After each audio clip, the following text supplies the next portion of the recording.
When it comes to looking for plantation shutters for your home, there's a number of things that you can look for that tell you whether it's going to be a higher or lower quality type of shutter and what you might anticipate paying for that. Now, principally, all shutters look about the same. They have about the same width of louvers and the same styles and the same type of paneling, but how the shutter is constructed really is what makes a difference on a high quality shutter. You're going to want to look for things like styles that are constructed to the top rail and bottom rail through a mortise and tenon joint or through a dovetail joint, something that's going to be a marker of higher quality furniture. You're going to want to make sure that a good material is used, something that is more of a hardwood, something isn't going to warp or crack over time, or if you're looking at a composite material, you're going to want something that's going to be a polymer, not something made out of an MDF or medium density fiberboard.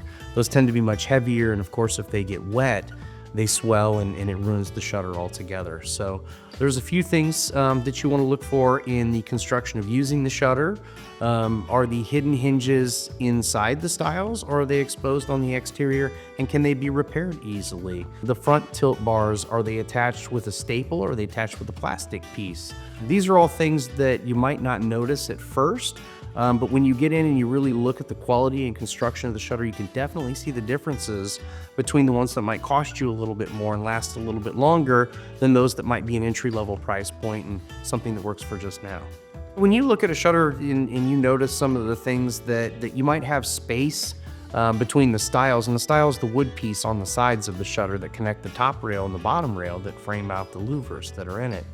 When a shutter is poorly constructed or uses a lower quality glue or adhesive or a lower quality joint, you're going to see a little bit of separation in that joint. The tension of the louvers is also something that you're going to find. A poor quality shutter, or maybe something that's lower quality, is not going to be adjustable, and those louvers are going to loosen up over time without a way to tighten them.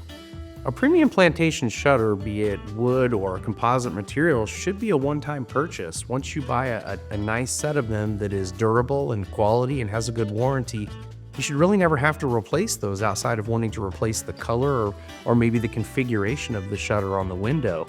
A good wood shutter that's painted properly or stained properly should last you a lifetime, at least 30, 40, 50 years. A composite shutter is something that's not going to last quite as long as the wood materials, because a natural man-made wood material is the best you can buy, but a composite shutter should give you a good 15, 20, 25 years in any home environment where it's temperature controlled and humidity controlled.